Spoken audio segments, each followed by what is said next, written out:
egg noodles with pork char siu.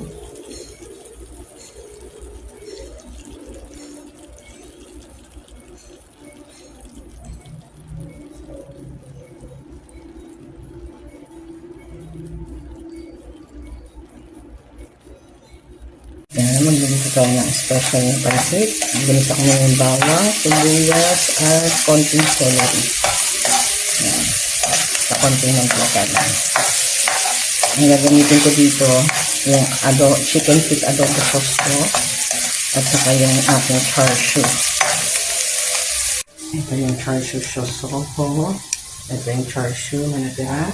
Ito yung adobo sauce, yung chicken feet. Nagpakuluan ko na itong egg noodles. Bali, magigisa lang ako ng carrots at saka pechay galio. Yan ang pinaka-gulay ko. Yan. Yan, ipansin ko yung ating bawang at sibuyas. Yan, masyado na siya. Lagyan na natin ang ating mga gulay. Carrots muna.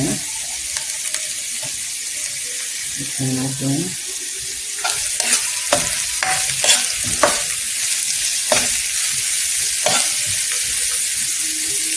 Lagyan na natin yung ating konting char siu sauce para may lasa siya.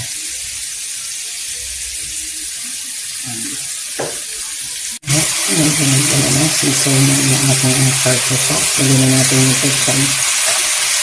Yung ating palang napa-cabbage pala ito. At pechay bago din pang tawag dyan. Ayan, isa natin siya. Saglit lang naman yun. Tapos lagay na natin yung ating chicken feet adobo sauce. Yun, malagkit-lagkit yun. Kaya masarap gamitin dito yan. Ayan, kung walang talagang ganito karami. Ayan, tunawin natin. Kasi galing sarap yan. Sabi natin ang konting sabaw yan. Yan, gagawin na natin. Diba parang ano lang. Pag nalisaw na yan, lagyan natin yung pansit, tapos yung ating char siu. Ayan, nakulo na, nasisimmer na siya. So maglagay na tayo ng ating noodles. Ito yung noodles natin. Na-pre-cook ko na yan. Mix lang muna natin. Ayan. Ihiwalay-walay ko na yung ating egg noodles. So, lalagay na tayo ngayon ng ating char siu. Ayan natin siyang kumulo dyan. O, diba? Tatakpan ko yan para mapainit natin yung ating char siu. Galing kasi sa rep to eh. Diba? Hayaan natin mag-steam. Ayan. Tapos pinatakan ko ng konting char siu sauce yung aking char siu.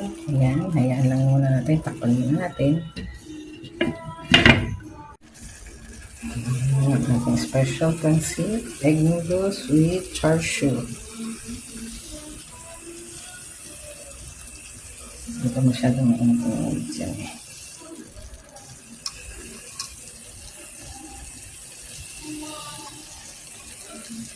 Ayan, check mo natin.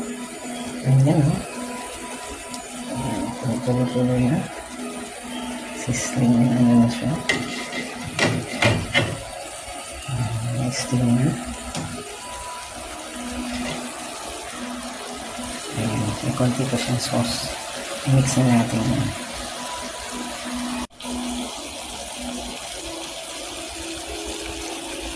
Ito na yung ating pansit. Egg noodles with pork char siu.